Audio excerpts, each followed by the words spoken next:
नमस्कार, मी विशाल वर्देशी. विशेष शो मध्ये आपलं सगळ्यांचं स्वागत. शंका आणि समाधान, हो, याबद्दल असणाऱ्या शंका आणि समाधान, त्याचं उत्तर हे मिळालंच पाहिजे किंवा समाधान झालं पाहिजे या शंकाने. याचं कारण असं आहे की टीव्ही समोर बसलेल्या सगळ्यांनीच आजचा हा कार्यक्रम का बघावा. याचं कारण असं की कोरोनाच्या तिसऱ्या लाटेबद्दल बोलत असताना या तिसऱ्या लाटेमध्ये लहान मुलांना देखील याचा धोका आहे अशी शक्यता वर्तवली जाते. आपण अशी अपेक्षा करूयात की तसं काही होऊ नये, पण आपण हेही बघितलं की या दुसऱ्या लाटेत जास्तीत जास्त लहान मुलांना संसर्गाचा म्हणजे कोरोनाचा संसर्ग झाला, त्याचा त्यांना त्रास झाला, म्हणून विशेष कक्ष त्यांच्यासाठी सुरू करण्यात आली. म्हणून येणाऱ्या कालावधीत ही परिस्थिती अधिक बिघडू नये, नेमकी लहान मुलांची काळजी आपण कशी घेतली पाहिजे, काय केलं पाहिजे, या विषयाला घेऊन आज आपण बोलणार आहोत. त्या सगळ्या प्रश्नांची उत्तरं मिळवणार आहोत शंका आणि समाधान या विशेष कार्यक्रमात.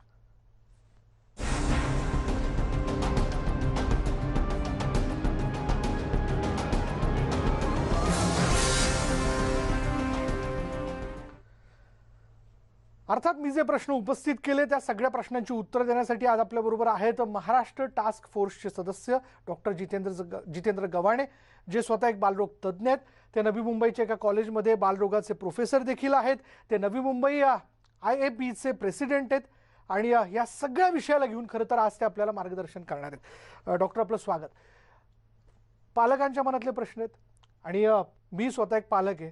चला, पहिला प्रश्न त्याच भूमिकेतनं मी आपल्याला विचारतो की येणारी तिसरी लाट ही लहान मुलांसाठी धोकेदायक असू शकते अशी एक शक्यता जी वर्तवली जाते, त्या अनुषंगाने इन्फ्लुएन्झाची लस त्यांना दिली गेली पाहिजे असा देखील एक आग्रह होताना दिसतोय. याबद्दल आपण काय सांगाल? नमस्कार, मी doctor Jitendra Gavhane, professor in pediatrics, MGM medical college, Navi Mumbai. I thank TV18 and Lokmat for giving me opportunity. तुम्ही जसे पालक आहात तसं मी सुद्धा एक सामान्य पालकच आहे आणि त्याच्यानंतर माझी भूमिका पीडियाट्रिशियनची आहे. खरं तर पहिली लाट, दुसरी लाट, तिसरी लाट अशी जे डिस्कशन चालतं त्यामुळे आपण ह्याचा विचार करत नाहीये की आपल्या घरातील मुलांवर काय मानसिक त्याचा परिणाम पडतो. त्यामुळे आपण हा डिस्कशनचा पॉइंट घाबरून न जाता केलेलं कधीही उत्तम. पालकांसाठी सुद्धा आणि मुलांसाठी सुद्धा. आपण घरी बोलतोय माझ्या मुलांना असं होईल, सगळे माझा मुलगा म्हणतोय मला की मला तिसऱ्या लाटेमध्ये मला इन्फेक्शन होईल का, माझं काय होईल, कारण त्यांनी पण न्यूज बघितलेले असतात, त्यांना पण काही समाचार मिळालेले असतात की दुसऱ्या लाटेमध्ये असं झालं, एवढी सिव्हिअर होती. तर सर्वप्रथम मी सर्वांना रिक्वेस्ट करेल की तिसऱ्या लाटेचा बागुलबुवा करून घाबरून जाण्याचं अजिबात कारण नाहीये. तिसरी लाट ही दुसऱ्या लाटी एवढी मोठी तीव्र असणारच नाहीये. फक्त असं आहे की यामध्ये पहिल्या लाटेमध्ये लहान मुलांचं प्रमाण लेस दॅन 5% होतं, दुसऱ्या लाटेमध्ये आपण अनुभवलं की 10% पर्यंत मुलांना अफेक्ट होत होतं. सो तिसऱ्या लाटेमध्ये असं प्रेडिक्शन, अनुमान आहे की थोडंसं संख्या पर्सेंटेज वाईज, नंबर वाईज नाही, पर्सेंटेज वाईज वाढलेली असेल टोटल नंबर ऑफ केसेसमध्ये. पण आपण घाबरून जायचं नाही, बागुलबुवा नाही करायचा, हे बरोबर आहे. पण शासनाच्या लेवलला आपण सगळ्या ह्या गोष्टींची तयारी पाश्चात्य देशाच्या अनुभवावरून शिकून तयारी केली पाहिजे, हे तितकंच खरं. म्हणून मी पहिल्यांदा सांगतो की ह्या तिसऱ्या लाटेचा आपण बागुलबुवा न करता तयारी मात्र जयत ठेवूया. त्याच्यासाठी महाराष्ट्र सरकारने माननीय मुख्यमंत्री उद्धव साहेब ठाकरे यांच्या नेतृत्वाखाली डॉक्टर सुहास प्रभू हे आमचे टास्क फोर्सचे अध्यक्ष यांच्या कुशल मार्गदर्शनाखाली आम्ही प्लॅनिंग करतो आहे. तर त्या अनुषंगानं पहिलं माझं आव्हान आहे की तुम्ही निश्चिंत राहा पण सतर्क राहा. Let us hope for the best and prepare for the worst. बरोबर. आता यामध्ये अशी देखील एक चर्चा आहे जी कानापर्यंत येते की इन्फ्लुएन्झाची लस जी आहे ती दिली गेली पाहिजे किंवा इतरही लसी ज्या आहेत त्याचा वापर खरं तर देणं आवश्यक या ठिकाणी असणार आहे. तर हे काय नेमकं म्हणजे काय केलं पाहिजे पालकांनी? कारण आपण यापूर्वी बघितलेलं आहे, पीडियाट्रिशियन म्हणून बऱ्याच वेळेस एक फाईल आपल्या हातात असते लहान मुलांच्या बाबतीत, ज्यात अमुक एका वयोगटाला किंवा अमुक एका वयाच्या पातळीवर ही लस द्या किंवा दुसरी लस द्या असं आपण कायम सांगत असतो. मग इन्फ्लुएन्झाबद्दल आपण काय सांगाल? सो इन्फ्लुएन्झा ही लस ही पहिला मुद्दा कोविडची लस नाही आहे. दुसरा मुद्दा, इन्फ्लुएन्झा ही लस महाराष्ट्र अकॅडमी ऑफ पीडियाट्रिक्स किंवा आमची इंडियन अकॅडमी ऑफ पीडियाट्रिक्सनी प्रत्येक मुलाला अप टू 5 इयर्सच्या मुलांना तर कंपल्सरीली रिकमेंड दरवर्षी पावसाळ्याच्या सुरुवातीला रिकमेंड केलेली आहे. कारण बरेच पेशंट्स, लहान मुले इन्फ्लुएन्झामुळे दरवर्षीचा अनुभव आमचा असा आहे की ते खूप आजारी पडतात, कधी कधी ऍडमिट करावं लागतं, कधी कधी ऑक्सिजन लागतं आणि ह्या आजाराची लक्षणंही साधर्म साधतात आपल्या कोरोना बरोबर.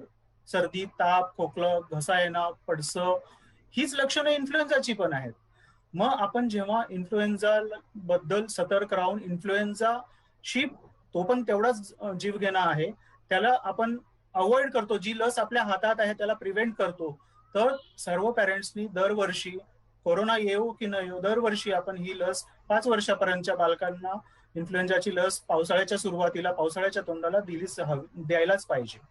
तर त्याच्यामुळे दोन फायदे होणार आहेत या वर्षीच्या दृष्टिकोनातून की एक तर बाळाला इन्फ्लुएन्झामुळे जे हे आजार आहेत ना तेच जे कोविडशी साधर्म साधतात याचं ओव्हरलॅपिंग होणार नाहीये आणि आपण प्रत्येक केस ही कोविडच्या दृष्टिकोनातून जास्त सतर्कतेने पाहू शकू आणि त्यांनाच आपण टेस्टिंग वगैरे करू. अननेसेसरीली टेस्टिंगचं बर्डन किंवा त्या आजाराचं बर्डन आपल्या एक्झिस्टिंग इन्फ्रास्ट्रक्चरवर येणार नाहीये.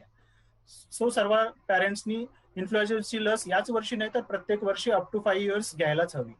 पण मग डॉक्टर, आपण असं म्हणूयात की या सगळ्या कालावधीमध्ये कोरोनाच्या लसीचं परीक्षण लहान मुलांच्या बाबतीत सुरू असताना, म्हणजे भले अजून त्यांचं लसीकरण सुरू झालेलं नाही आहे, पण इन्फ्लुएन्झाची जर लस दिली म्हणजे लक्षणं सारखी आहेत, म्हणजे फ्ल्यूची आणि कोरोनाची, अशा वेळी त्याची तीव्रता कमी होईल, म्हणजे त्या आजाराची तीव्रता कमी होईल. असं आहे की जे बाळांना वापरलेल्या रुटीन व्हॅक्सिन्स आहेत जसं बीसीजी आहे, गोवर आहे, MR व्हॅक्सिन जी आपण म्हणतो, या लसी प्लस इन्फ्लुएन्झाची लस, या सर्व लसी ह्या बाळाला ज्या रेस्पिरेटरी इलनेस पासून प्रोटेक्ट करण्यासाठी आवश्यक आहेत. आणि काही काही रिपोर्ट्स असे आहेत की there is a cross protection also because of T cell mediated immunity. T cell नावाचा प्रकार असतो आपल्या शरीरात जो इनेट इम्युनिटीला वाढवतो. तर तसं जसं इन्फ्लुएन्झाची लस तसंच बीसीजी आणि मिझल्स व्हॅक्सिन सुद्धा या डायरेक्टली नाही पण इनडायरेक्टली डेफिनेटली कोविड मध्ये फायदेशीर ठरतील, कारण त्याचं लक्षणं जे आहेत सारखीच असणार आहे. डॉक्टर, तिसरा एक मुद्दा की पालक याही दृष्टीने चिंतित आहेत की इतर आजार आहेतच पावसाळ्याच्या सगळ्या कालावधीत जे पावसाळ्यात डोकं वरती काढतात, आणि कमी की काय जोडीला कोविड देखील आहे. अशा वेळी खरं तर त्यांची ही जी चिंता आहे ती दूर करण्याच्या दृष्टिकोनातून त्यांना आपण काय सल्ला द्याल? दरवर्षी आपण पाहतो की पावसाळी आजार जसे की मलेरिया, डेंग्यू, टायफॉइड, हेपॅटायटिस हे नेहमीच दरवर्षी डोकं वर काढत असतात. निमोनिया या आजारांपासून आपल्याला दरवर्षी खूप प्रयत्नपूर्वक लक्ष ठेवून मुलांना जपावं लागतं. तर हा वर्ष काही वेगळा असणार नाहीये. इनफॅक्ट मागच्या वर्षी या रुटीन आजारांचं पावसाळ्यातलं प्रमाण त्या मानाने कमी बघण्यात आलं. त्याचं कारण होतं पहिल्या वेव्ह मध्ये सगळ्यांना खूप भीती होती. कोणी बाहेरचं जेवण मागवत नव्हतं, बाहेर जेवत नव्हते, सगळे घरात होते, स्कूल्स बंद होत्या. यामुळे हे जे common sources of propagation of ह्या रुटीन पावसाळी आजार ते जास्त मुलांना झाले नाहीत. कदाचित आता लॉकडाऊन हळूहळू शिथिल होत जातील नियम आणि त्याच तोंडाला पावसाळा येईल. त्यामुळे आपल्याला रुटीन आजारांकडे पण तेवढंच सतर्कतेने पाहणं गरजेचं आहे आणि आपल्याला त्यासोबत कोरोनाशी तर मुकाबला करायचाच आहे. बरोबर. अजून एका आजाराबद्दल मोठी चर्चा आहे, अर्थात जळगावमध्ये त्याचे काही केसेस आढळून आले. तो आजार नेमका कोणता आहे, त्याबद्दल आपण काय मार्गदर्शन कराल? ओके. मुलांमध्ये कोरोना हा 2 प्रकारे होत असतो. एक कोरोना जो बाकी ऍडल्ट मध्ये जसा होतो तसाच, ज्याला आपण अक्यूट कोविड असं म्हणतो, त्या कोविडचं प्रमाण मुलांमध्ये फार फार कमी आहे. आणि जरी झालं तरी त्यातले 95% पेशंट्स हे असिम्प्टोमॅटिक किंवा सौम्य आजाराने ग्रासित असतात. त्यांना काही विशेष औषधं द्यावी लागत नाहीत. घरच्याच घरी आपल्याला त्यांना व्यवस्थित मॉनिटरिंग करून ट्रीट करता येतं. त्यातल्या काही 2-3% मुलांना मॉडरेट आणि सिव्हिअर हा म्हणजे काही मुलांनाच ऍडमिट करायची वेळ येऊ शकते. तो हा एक प्रेझेंटेशन कोविडचं असणार आहे. दुसरं प्रेझेंटेशन जे आपण ज्याला संदर्भ देत आहात आपण, त्याला MISC असं म्हणतात, multi system inflammatory syndrome in children related to COVID. आता हा कसं आहे, आपल्या जेव्हा इम्युनिटी तयार होते ती इम्युनिटीच अँटीबॉडी बनवते आणि काही काही वेळी असं होतं की ह्या अँटीबॉडीज ज्या बनलेल्या आहेत त्याच आपल्या शरीराला घातक ठरायला लागतात. तर काही मुलांमध्ये पर्सेंटेज अगदी नगण्य आहे, पण काही मुलांना ज्यांना कोविड होऊन गेलेला, कदाचित त्यांना माहित असेल 2 महिन्यापूर्वी त्यांना कोविड झालाय, किंवा माहित सुद्धा नसेल, कारण 95% मुलांना सिमटम्सच नव्हते कोविडचे, हम्म. तर त्यांना कोविड होऊन गेलेला सुद्धा कळलेला नाहीये. पण त्याच्यानंतर 15 दिवसापासून ते 3 महिन्यापर्यंत या पिरियडच्या दरम्यान त्यांना हा MIS-C हा आजार होऊ शकतो. म्हणजे 200 कोविड मुलांना होऊन गेलेला आहे, त्यातल्या 1-2% मुलांना हा MIS-C हा आजार होऊ शकतो, ज्याची लक्षणं ही एकदम नॉन स्पेसिफिक लक्षणं आहेत, साधी लक्षणं आहेत, आणि त्याच्याकडे इग्नोर दुर्लक्ष केलं तर हा जीवघेणा ठरू शकतो. पण वेळेत ट्रीटमेंट केली तर हा पूर्णतः बरा होण्यासारखा नॉर्मल आजार आहे. त्यामुळे आपल्याला या MIS-Cच्या केसेस बद्दल सतर्क राहावं लागणार आहे. कदाचित दुसऱ्या वेव्ह मध्ये मुलांना इन्फेक्शन झालेले तेच मुलं आपल्याला ज्याला आपण तिसरी वेव्ह म्हणा किंवा न म्हणा, त्या काळामध्ये आपल्याला MIS-Cच्या स्वरूपात मिळायला लागतील, आणि हळूहळू आपल्याला मिळायला लागलेले आहेत. काही काही जिल्ह्यांमध्ये ते प्रमाण दिसायला लागलेलं आहे. तर आपल्याला MIS-C बद्दल सतर्क असणं आवश्यक आहे. पण डॉक्टर, MIS-Cची लक्षणं काय आहेत? म्हणजे पालकांनी कसं लक्षात घ्यावं? तसं MIS-C पालकांच्या लेवलला ओळखणं एवढं कठीण पण काम नाहीये. बर. साधारणपणे जास्तीचा ताप येणं, हाय ग्रेड फिवर ज्याला म्हणतो आपण, तो 3 दिवसापेक्षा जास्त राहणं. युजली काय होतं, कोविड जेव्हा जेव्हा होतो तेव्हा तो साधारण मुलांमध्ये सौम्य स्वरूपाचा असतो, आणि ताप जरी आला तर 1-1.5 दिवस 2 दिवसापर्यंत कमी होऊन जातो. बर. पण या MIS-C मध्ये तीव्र स्वरूपाचा ताप 3 दिवसापेक्षा जास्त राहतो, अंगावर लालसर अशी पुरळ येते, डोळे लाल व्हायला लागतात, ओठ लाल व्हायला लागतात, जीभ लाल दिसायला लागते, आपण BCGचा दिलेला स्कार कधी कधी जास्त उठावून दिसायला लागतो, मूल ताप नसताना निश्चित पडून राहतं, सुस्तपणा वाढतो, लघवीचं प्रमाण कमी होतं. ही साधारण ओळखू येण्यासारखी लक्षणं आहेत, आणि आपण या लक्षणाला घरीच ठेवून दुर्लक्ष करून डॉक्टरांना, आपल्या माझा डॉक्टरांकडे न घेऊन जाणं, तर आपल्याला खूप त्रास होऊ शकतो. म्हणून ह्या लक्षणांना, साधीच लक्षणं आहेत पण ती महत्वाची आहेत, आणि त्याकडे आपण कुठलाही शिक्षित अशिक्षित पॅरेंट हे पिकअप करू शकतील अशी लक्षणं आहेत. त्यामुळे एवढं न कळण्यासारखं नाही आहे, आणि आपल्याला याच ज्ञान किंवा त्याचं समाज प्रबोधन करणं आवश्यक आहे. डॉक्टर, ब्रेकवर जाता जाता अगदी एक वेगळा प्रश्न, म्हणजे अर्थात ज्याबद्दल टास्क फोर्स लोकांना वेळोवेळी मार्गदर्शन करत आहे, तरी माझ्या काही सहकाऱ्यांकडून आलेला हा प्रश्न आहे जो मला आपल्याला विचारायचा आहे. स्तनदा माता आणि त्यांचं लसीकरण, म्हणजे आफ्टर डिलिव्हरी किती दिवसांनी ह्या माता खरं तर लस घेऊ शकतात, किंवा काही त्यांच्याकरता मार्गदर्शक तत्व आहेत का? बरोबर. आमची जी संस्था आहे, इंडियन अकॅडमी ऑफ पिडियाट्रिक्स, या संस्थेची एक इम्युनायझेशन गव्हर्नमेंटला ऍडवाइज करणारी ACVIP नावाची बॉडी आहे. ती शास्त्रोक्त बॉडी आहे. त्या बॉडीनी पहिल्यांदाच रिकमेंड केलं होतं की स्तनदा मातांनी कोविडची लस अगदी सेफली घेतली पाहिजे, आणि त्याच्यात कसलाही धोका नाहीये. ते रिकमेंडेशन आमचं गव्हर्नमेंट कडून ऍक्सेप्ट झालेलं आहे, आणि आता ministry of health and family प्लॅनिंगनी हा नवीन क्लॉज इंट्रोड्यूस केलेला आहे की स्तनदा माता ह्या सेफली अगदी पहिल्या दुसऱ्या दिवसापासून सुद्धा, म्हणजे जेव्हा त्यांनी प्रसूतीपासून बाहेर फिरू शकतात त्या कालावधीपासून त्या अगदी सेफली घेऊ शकतात. स्तनदा मातांना घेण्यासाठी लस ही प्रतिबंधित नाहीये, त्यांनी सगळं इनफॅक्ट घेतलीच हवी, घ्यायलाच पाहिजे. आपण आणखीन बोलणार आहोत डॉक्टर. खरं तर फार वेगवेगळे प्रश्न येतात, आणि मला असं वाटतं की तुम्ही ज्या पद्धतीने समजून सांगतायत ते डॉक्टरांपेक्षा एक पालक म्हणून त्यातली चिंता आणि समोरच्याला सावध करणं, आणि वेळीच आपण या सगळ्या परिस्थितीत खरं तर जागरूक राहणं, या दृष्टीने आपण बोलताय. आणखीन बोलणार आहोत. वेळ झाली का ब्रेकची? ब्रेक घेऊन पहा फक्त News18 लोक.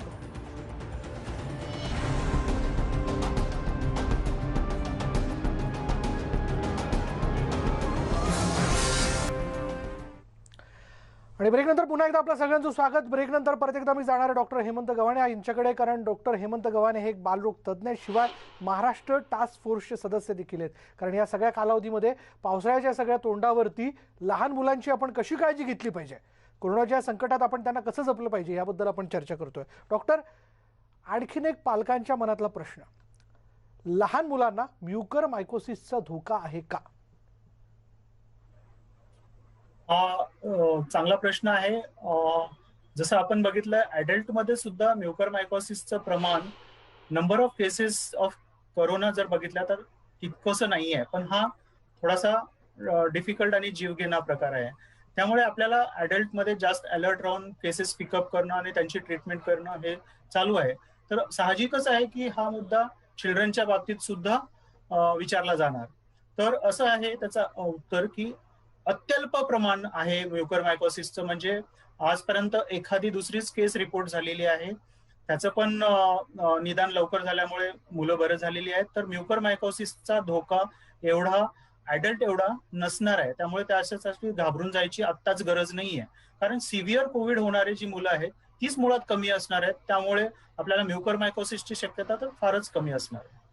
अशी एक पालकांमध्ये चर्चा किंवा असं म्हटलं जाते एकूण की लहान मुलांची प्रतिकारशक्ती फार उत्तम असते, त्यांच्यामुळे बहुतांशी लहान मुलांमध्ये त्यांना कोरोना झाला तरी लक्षणं दिसून आली नाही किंवा तो होऊन गेला तरी कळालं नाही. पण अशा वेळी काही वेळेला हा आत्मविश्वास खरं तर चुकीचाही ठरू शकतो, कारण मुलांची प्रतिकारशक्ती अधिक कायम राहण्याच्या दृष्टिकोनातनं त्यांचा आहार, या आहाराबद्दलही जरा सांगा ना. कारण वारंवार लहान मुलं जी असतात, काही ह्या गोष्टी खायच्या, काही या गोष्टी खायच्या नाहीत, आणि लॉकडाऊनमध्ये तर हे मुद्दे फारच जिव्हाळ्याचे होऊन गेलेत.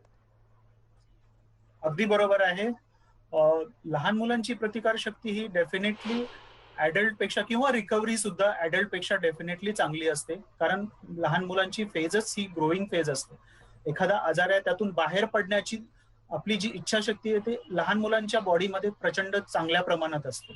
प्लस वेळोवेळी त्यांना साधी सर्दी, फोडचं, खोकला अशा आजार सब क्लिनिकली नेहमी होत असतात. त्यामुळे सुद्धा त्यांची इनबिल्ट इम्युनिटी चांगली डेव्हलप होत असते, आणि इनिट इम्युनिटीला बूस्ट करण्यासाठी 5 वर्षापर्यंतच्या बाळांना जे लसीकरण होतं त्याचा पण फायदा होतो.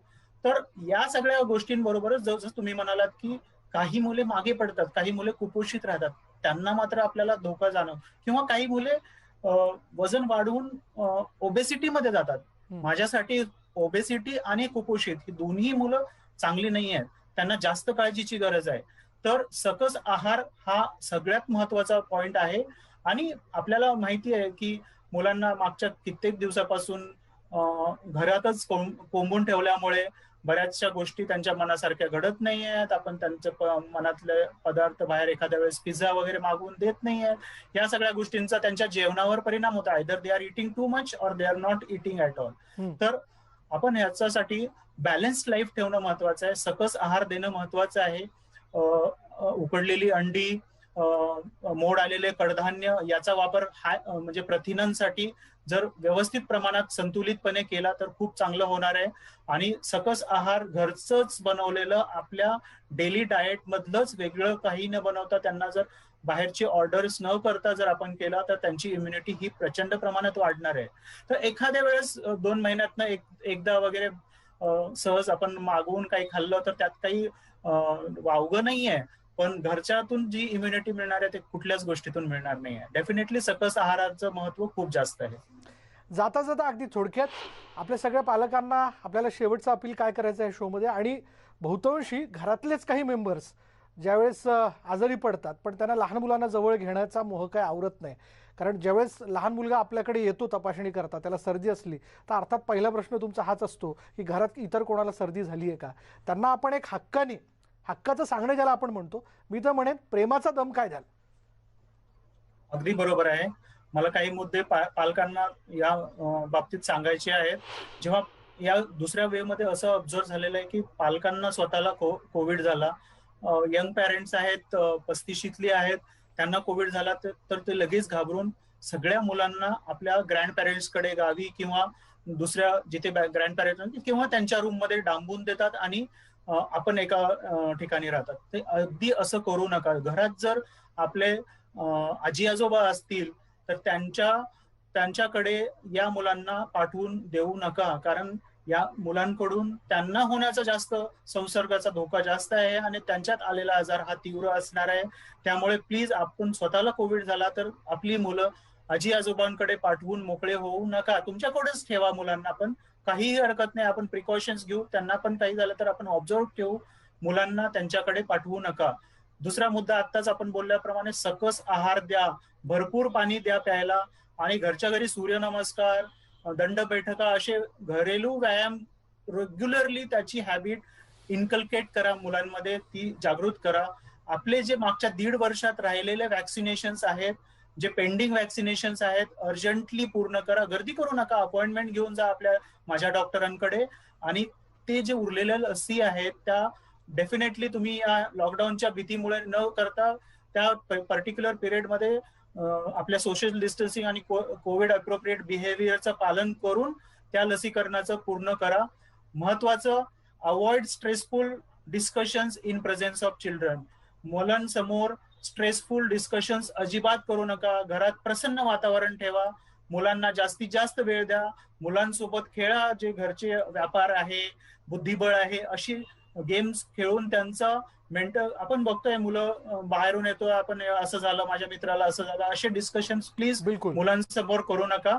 आणि सगळ्यात महत्वाचं म्हणजे दक्षता घ्या. कुठल्याच गोष्टीला इग्नोर करू नका. साधा ताप म्हणून मला कोविड थोडीच होणार आहे म्हणून माझा मुलगा बाहेर पडला नाही आहे कुठेच, त्याला कसा कोविड होऊ शकतो म्हणून आजार हा अंगावर काढू नका. वेळेत जर त्याची लक्षणं दिसली तर लगेच डॉक्टरांचा सल्ला घ्या आणि त्याच्यावरती उपचार सुरू करा. धन्यवाद डॉक्टर आमच्याशी बोलल्याबद्दल.